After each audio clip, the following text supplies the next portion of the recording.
अस्सलामुअलैकुम। कैसे हैं आप सब लोग। उम्मीद करता हूं आप सब खैरियत से होंगे। आप देख रहे हैं मेरा यूट्यूब चैनल। मैं हूं मुबश्शिर नसीर। आप देख रहे हैं मेरा YouTube channel excellence coaching centre. आज हम chapter 1 introduction to biology class 9 का आगाज़ करने वाले हैं। चलें आए शुरू करते हैं। What is biology. बायोलॉजी एक ग्रीक वर्ड है जो कि ग्रीक लैंग्वेज से निकला है। अगर हम इसके पोर्शन करें तो पोर्शन करने के बाद बायो जो है एक वर्ड बायोस से निकला है जिसके मीनिंग है लाइफ। एंड लॉजी जो है लोगोस वर्ड से निकला है जिसके माने है थॉट और रीजनिंग एंड स्टडी। थस इस इसके इन वर्ड्स की मीनिंग के बाद हम सिंपल सी डेफिनेशन इसका बना सकते हैं कि biology comes from Greek language BIOS mean life and logos mean thought और reasoning. In short, biology is the branch of science which deals with the study of living organism। कि biology एक branch है science की जिसके अंदर हम living organisms के बारे में पढ़ते हैं। जैसा कि बायोस की मीनिंग है लाइफ, तो लाइफ क्या है। तो इसका सिंपल सा आंसर ये है कि लिविंग ऑर्गेनिज्म के डिफरेंट फंक्शन को आइडेंटिफाई करने को हम लाइफ कहते हैं। जैसा कि डाइजेशन है, ये भी लिविंग ऑर्गेनिज्म का फंक्शन है। इसको हम आइडेंटिफाई करेंगे, इसके बारे में हम रिसर्च करेंगे, ये सब कुछ लाइफ है। इसके बाद जो हमारा टॉपिक है वो है division and branches of biology. तो हमारे पास जो डिवीजन है बायोलॉजी की वो है 3 डिवीजन्स हैं, जिसके अंदर पहला आता है जूलॉजी, दूसरा आता है बॉटनी और तीसरा आता है माइक्रोबायोलॉजी। चला आए पहले जूलॉजी को समझते हैं। जूलॉजी ड्राइव हुआ है ग्रीक लैंग्वेज से जिसके मीनिंग है अगर हम इसको कंपार्टमेंट करें तो जू को अगर हम अलग करें, लॉजी को अलग करें, तो जू जो वर्ड निकला है वो है जून से निकला है जिसके मीनिंग है एनिमल। एंड लॉजी जो है लोगोस से निकला है जिसके मीनिंग है स्टडी और language. It deals with the study of animal के बारे में पढ़ना, एनिमल्स की लाइफ, एनिमल्स के ऑर्गेनिजम्स, इन तमाम के बारे में, इनकी रिप्रोडक्शन, हर किस्म के एनिमल्स के बारे में। हम खुद भी बीच में इंक्लूड होते हैं और लिविंग ऑर्गेनिजम्स हम खुद भी इंक्लूड हैं, हम तमाम ह्यूमन। तो इन सब के बारे में पढ़ने को जूलॉजी में स्टडी किया जाता है। और इसके बाद जो हमारे पास डिवीज़न है वो है बॉटनी। ये ग्रीक लैंग्वेज का वर्ड है और ये ब्यूटेन से निकला है जिसके मीनिंग है plant. It deals with the study of plant के बारे में स्टडी करने को हम बॉटनी कहते हैं। और इसके बाद जो हमारे पास डिवीज़न है वो है माइक्रोबायोलॉजी। माइक्रो वर्ड निकला, माइक्रो के मीनिंग होते हैं स्मॉल, जो कि हम विदाउट माइक्रोस्कोप नहीं देख सकते। It deals with the study of microscopic organism. ये डील्स करता है माइक्रोस्कोपिक ऑर्गेनिज्म के बारे में स्टडी करने को, जिस तरह बैक्टीरिया, वायरसेस, इन तमाम के बारे में स्टडी करने को हम माइक्रोबायोलॉजी में इन तमाम चीज़ों को स्टडी करते हैं। अच्छा, इसके बाद जो ब्रांचेस ऑफ बायोलॉजी और इसके अलावा दूसरे जो भी सारे अच्छा, ये सब जो है बेसिक कॉन्सेप्ट है जो कि पेजेस पे लिखे आपको अच्छे तरीके से समझाना ज़रूरी था, तो इस वजह से ही पेजेस पे लिखे हैं। ब्रांचेस ऑफ बायोलॉजी हैं और इसके अलावा जो दूसरे सारे टॉपिक हैं वो नॉर्मल हैं, इतना मतलब कोई कॉन्सेप्ट वाली बीच में बात नहीं है। तो इस वजह से चलें हम अपने नोटबुक के पेजेस पे ही चलते हैं। चले हम बुक के पेज पे आ गए हैं। अब हम ब्रांचेस ऑफ बायोलॉजी के बारे में स्टडी करते हैं। एडवांस रिसर्च जो है 20वीं सेंचुरी की, उसके मुताबिक जो है डिवीजन ऑफ बायोलॉजी को स्पेशलाइज ब्रांचेस में डिवाइड कर दिया गया है। सम इम्पोर्टेंट ब्रांचेस जो हैं इधर दे दी गई हैं, जिन जो कि हमारे पास हमारे जो सिलेबस में है वो 15 है। चलें अब स्टडी करना शुरू करते हैं। Morphology study of external form and structure of organism. External form के बारे में, ऑर्गेनिज्म के एक्सटर्नल फॉर्म और उसके स्ट्रक्चर के बारे में स्टडी करना मॉर्फोलॉजी कहलाता है। Anatomy study of internal part of body of living organism by cutting them open. किसी भी लिविंग ऑर्गेनिज्म को कट करने के बाद उसके इंटरनल पार्ट की जो स्टडी है वो एनाटॉमी में आती है। और इसके बाद जो है सेल बायोलॉजी, तो स्टडी ऑफ सेल और इसके ऑर्गेनल, सेल के बारे में स्टडी करना और इसके ऑर्गेनल्स के बारे में कौन से ऑर्गेनिजम्स का क्या काम है इसके बारे में स्टडी करना सेल बायोलॉजी की ब्रांच में आता है। इसके बाद है हिस्टोलॉजी। तो हिस्टोलॉजी के अंदर हम जो है tissue, plant tissue, animal tissue, इनके स्ट्रक्चर के बारे में स्टडी करते हैं। और इसके बाद है फिजियोलॉजी। तो फिजियोलॉजी के अंदर हम लिविंग ऑर्गेनिजम्स के फंक्शंस के बारे में स्टडी करते हैं। और इसके बाद है टैक्सोनॉमी। टैक्सोनॉमी आयुपेक नोमेनक्लेचर, मुख्तलिफ लिविंग ऑर्गेनिजम्स को नेम देना, जिससे कि फ्रॉग को नेम देना और मुख्तलिफ लिविंग ऑर्गेनिजम्स को नेम देना साइंटिफिक तरीके से, ये टैक्सोनॉमी की ब्रांच में आता है। इसके बाद है जेनेटिक। तो study of heredity that is transferring of character from parent to offspring.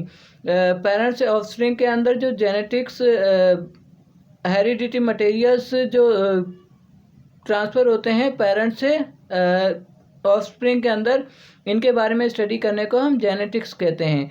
और इसके बाद जो है development biology.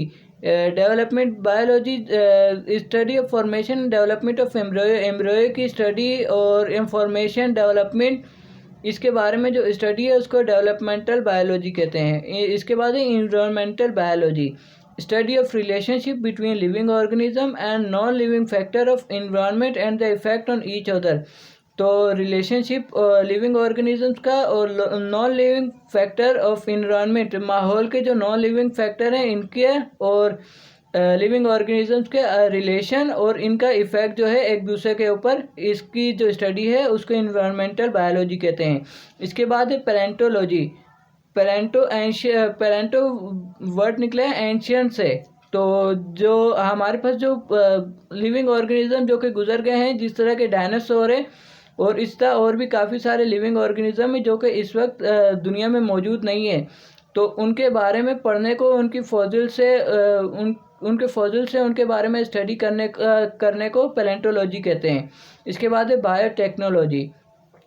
The study about technique for manipulation of gene to bring the change in structure and location of gene. Gene के बारे में study करना और इसके कैरेक्टर के बारे में हम जो स्टडी करते हैं वो बायोटेक्नोलॉजी में आता है। इसके बाद है socio biology. The study of social behaviour of living organisms. Living organism को सोशल बिहेवियर के लिविंग ऑर्गेनिज्म सोशल किस तरह रहते हैं। इसके बाद जो है biotechnology. The study about technique of manipulation of gene to bring the changes in structure and location of gene to achieve desirable character is called biotechnology. जिस तरह के आप लोगों को पता होगा कि पहले जो आर्टिफिशियल लिविंग ऑर्गेनिज्म है वो है डॉली शिप। एक शिप था जिसका नाम था डॉली।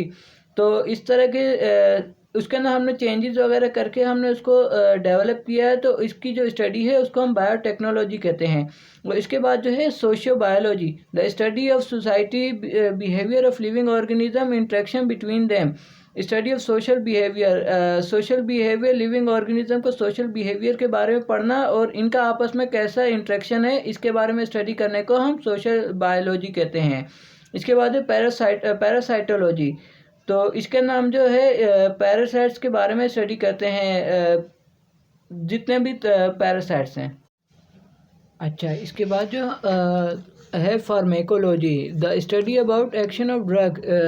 जो मेडिसिन वगैरह बनाते हैं, इसके जो ड्रग होते हैं इनके जो एक्शन के बारे में जो पढ़ा जाता है वो फार्मेकोलॉजी में पढ़ा जाता है। इसके बाद है molecular biology. The study of organic molecules which constitute cell and its organelle. वो ऑर्गेनिक मॉलिक्यूल जो सेल और इसके ऑर्गन्स बनाते हैं, मतलब सेल के ऑर्गेनिजम्स को जो बनाते हैं उनके बारे में स्टडी करने को मॉलिक्यूलर बायोलॉजी कहते हैं। अच्छा, इसके बाद जो हमारा टॉपिक है वो है relation of biology with other sciences. अच्छा, क्योंकि बायोलॉजी एक मल्टी डायमेंशनल सब्जेक्ट है। मतलब ये कि अगर आपके जहन में हो कि हम जी बायोलॉजी लेंगे और बायोलॉजी लेने के बाद हम जो है मैथ से बच जाएंगे या फिज़िक्स से बच जाएंगे, केमिस्ट्री उससे बच जाएंगे, तो ऐसा कुछ भी नहीं है। बायोलॉजी एक मल्टी डायमेंशनल सब्जेक्ट है। इसके अंदर केमिस्ट्री भी आएगी, इसके अंदर फिज़िक्स भी आएगी, इसके अंदर मैथ, इसके अंदर सब कुछ आएगा। तो ये अगर आप ये सोचते हैं कि हम बायोलॉजी ले लेंगे, मैथ और फिज़िक्स वगैरह सबसे बच जाएंगे, तो ये ऐसा बिल्कुल कुछ भी नहीं है। और क्योंकि बायोलॉजी इंटरडिसिप्लिनरी साइंस कहलाती है, मतलब इसके अंदर फिज़िक्स, मैथ और जियोग्राफी हर चीज़ बीच में इसके इंक्लूड है, इस वजह से इसको इंटरडिसिप्लिनरी साइंस भी कहते हैं। चलें अब relation of biology with other sciences का आगाज़ करते हैं। तो पहला रिलेशन जो है वो बायो का फिज़िक्स के साथ है। It is a branch of science. ये एक फिज़िक्स की ब्रांच है in which laws and technique of physics are applied to explain the process of life। इसके अंदर लॉज और टेक्निक फिजिक्स के अप्लाई करते हैं लाइफ को explain the process of life के प्रोसेस को एक्सप्लेन करने के लिए हम जो है फिजिक्स के लॉज और टेक्निक को इस्तेमाल करते हैं। जिस तरह के रेडियोलॉजी है बायो के अंदर, जैसा लैब्स के अंदर एक्सरे वगैरह हम करवाने जाते हैं तो उसके अंदर जो एक्सरे हम करवाते हैं तो जो उसका जो कॉन्सेप्ट है एक्सरे का वो भी फिज़िक्स का कॉन्सेप्ट है कि हम किस एंगल से लाइट को हम किस एंगल से लाइट को इस्तेमाल करेंगे और कितनी मेजरमेंट होएगी। इन तमाम चीज़ों का मतलब लिंक जो है फिज़िक्स के साथ है। और इसी तरह बायो मैथमेटिक है तो इसके अंदर जो है हम कलेक्ट करते हैं मैथमेटिकल, ये ब्रांच है मैथमेटिक की। इसके अंदर लिविंग ऑर्गेनिजम्स का जो डेटा हम कलेक्ट करते हैं और ये जो है रिसर्च के अंदर बहुत इम्पोर्टेंट रोल अदा करती है। जिस तरह से मरदमशुमारी होती है या फिर जिस तरह अभी कोरोना चल रहा था तो कोरोना के जो आदाद व शुमार थे कि इस वक्त कितने मुल्क में कितने कोरोना के मरीज़ हैं और क्या है, तो ये तमाम जो है बायोमैथमेटिकल और बायोमेट्रिक की ब्रांच में आता है। और इसके बाद जो है केमिस्ट्री का जो लिंक है बायोलॉजी के साथ, इसके अंदर हम इसके बारे में स्टडी करते हैं। और इसके बाद है बायोजियोग्राफी, लिविंग ऑर्गेनिजम्स के डिस्ट्रीब्यूशन करना मुख्तलिफ रीजन्स में, वर्ल्ड के डिफरेंट रीजन्स के अंदर लिविंग ऑर्गेनिजम्स को डिस्ट्रीब्यूट करना, ये इस सब्जेक्ट का इस ब्रांच का ये काम है।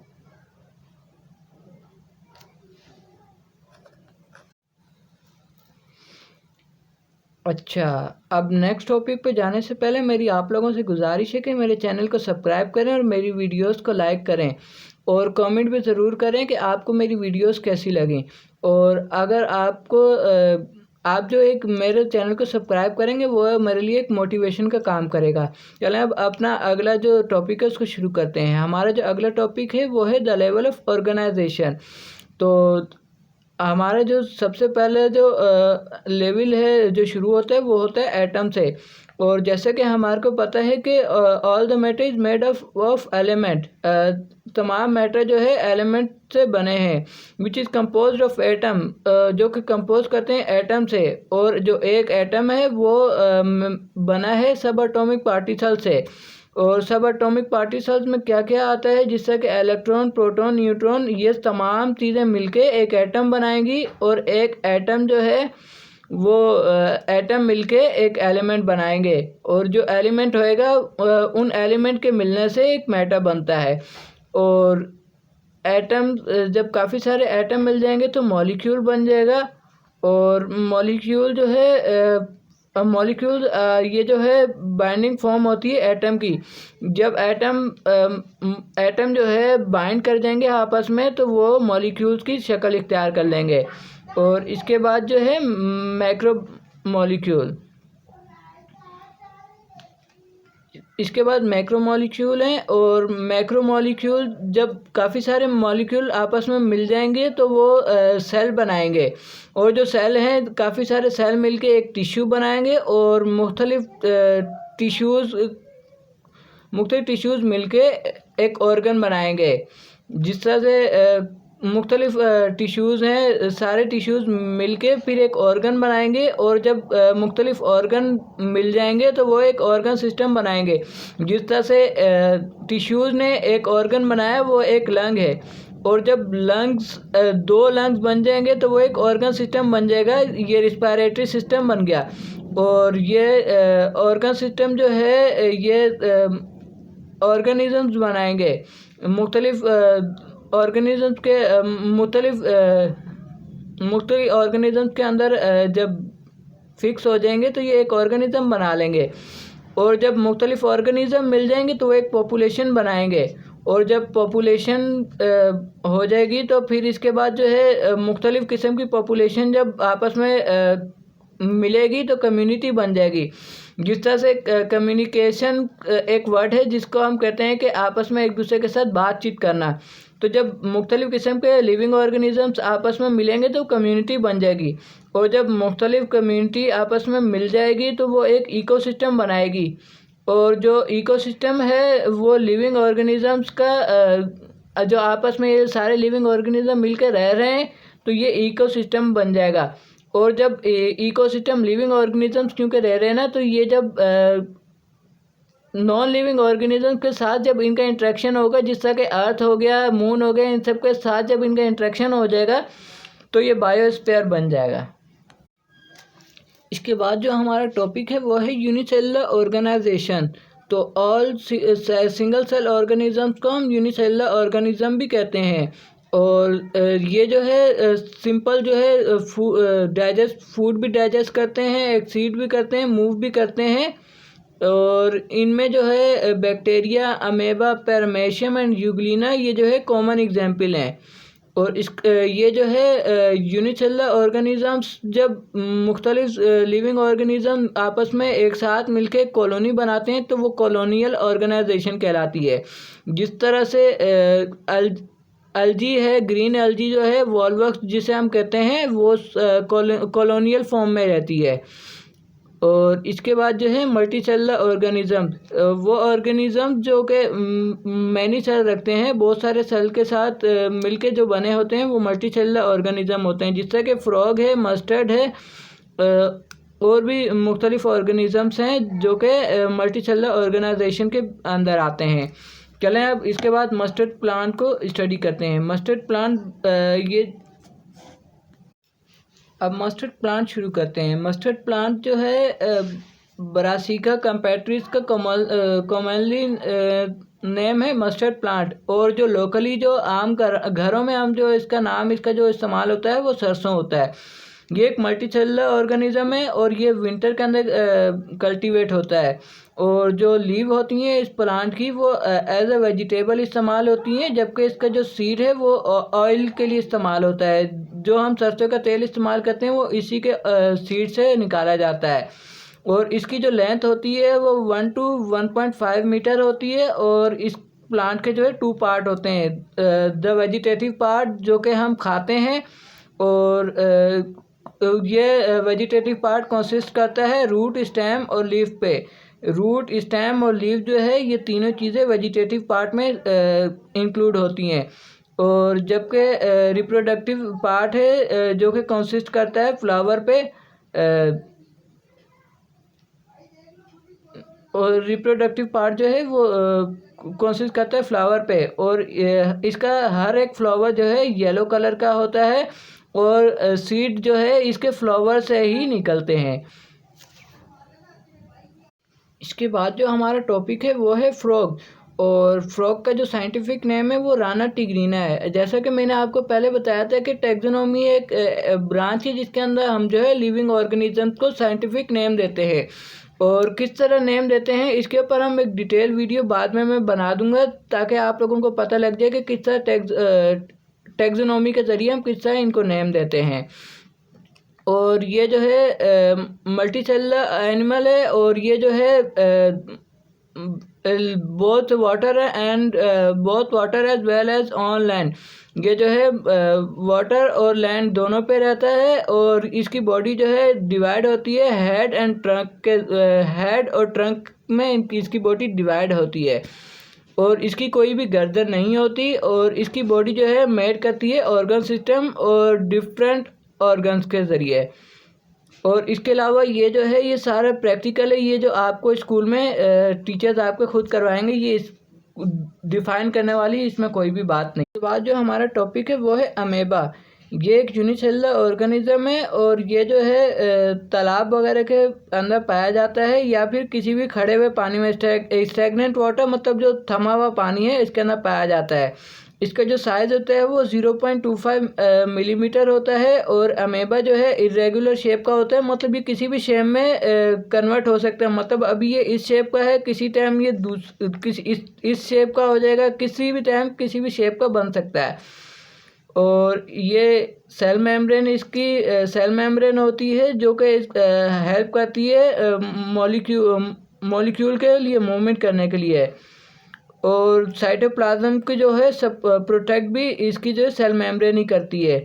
इसका जो आउटर पार्ट होता है साइटोप्लाज्म का वो साफ़ सुथरा होता है एंड ट्रांसपेरेंट होता है, मतलब कि इक्टोप्लाज्म कहलाता है। ये जेल टाइप का होता है, ट्रांसपेरेंट होता है। और जो इसका इनर पार्ट होता है वो एंडोप्लाज्म कहलाता है।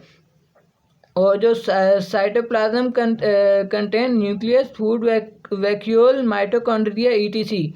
अच्छा, इसके जो साइटोप्लाज्म है, ये साइटोप्लाज्म ये जो है इसने ये फूड वैक्यूल है, कॉन्ट्रेक्टाइल वैक्यूल, फूड वैक्यूल, ये सब जो है साइटोप्लाज्म के अंदर होता है।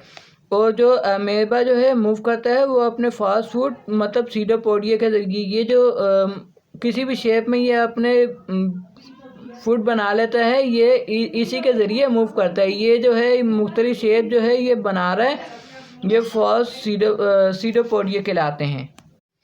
इसके बाद जो हमारा लास्ट टॉपिक है वो है वॉल्वक्स। अच्छा, अगर आप लोगों को मेरी वीडियो पसंद आई है और मेरी वीडियो से अगर आपको कुछ फ़ायदा पहुंचेगा तो आप मेरे चैनल को सब्सक्राइब करें और मेरी वीडियोस को लाइक भी करें। अच्छा, चलें अब अपने टॉपिक पे आते हैं। हमारा जो लास्ट टॉपिक है वो है वॉल्वक्स। वॉल्वक जो है पॉलीफाइलेटिक होते हैं, मैनी एंड सिस्टर मतलब मिलके ग्रीन एल्गी के मैनी एंड सिस्टर मिलके वॉल्वक्स की एक फैमिली बनाते हैं। और ये जो है स्पेरिकल फॉर्म में होता है और 50,000 सेल्स इसके मिलके फिर ये एक वॉल्वक्स की कॉलोनी बनाते हैं। और ये जो है फ्रेश वाटर में रहते हैं। और इनको जो फर्स्ट रिपोर्ट किया है वो एंटोनी वैन लीवनहुक ने 17,000 में किया है। और वॉल्वक जो है एलजीबी कहलाते हैं और ये एक कॉलोनी बना के रहते हैं। और जो है ये अपनी ग़िज़ा जो है क्लोरोफाइल के ज़रिए फोटोसिंथेसिस के ज़रिए हासिल करते हैं। और जो है ये जो है एक्वेटिक और इकोसिस्टम के डिफरेंट ऑर्गेनिजम्स के इम्पोर्टेंट पार्ट हैं। और जो है वॉल्वक जो है हार्मफुल नहीं होता ह्यूमन बीइंग के लिए, क्योंकि ये कोई भी टॉक्सिक सब्सटेंसेस रिलीज़ नहीं करता। इस वजह से ये लिविंग ऑर्गेनिजम्स के लिए, ख़ास तौर पर ह्यूमन के लिए टॉक्सिक नहीं है, हार्मफुल नहीं है। और इसी के साथ ही हमारा चैप्टर नंबर 1 ख़त्म हुआ। और इसकी जो है एक्सरसाइज नेक्स्ट वीडियो में मैं ज़रूर आपको बना दूँगा। अल्लाह हाफिज़।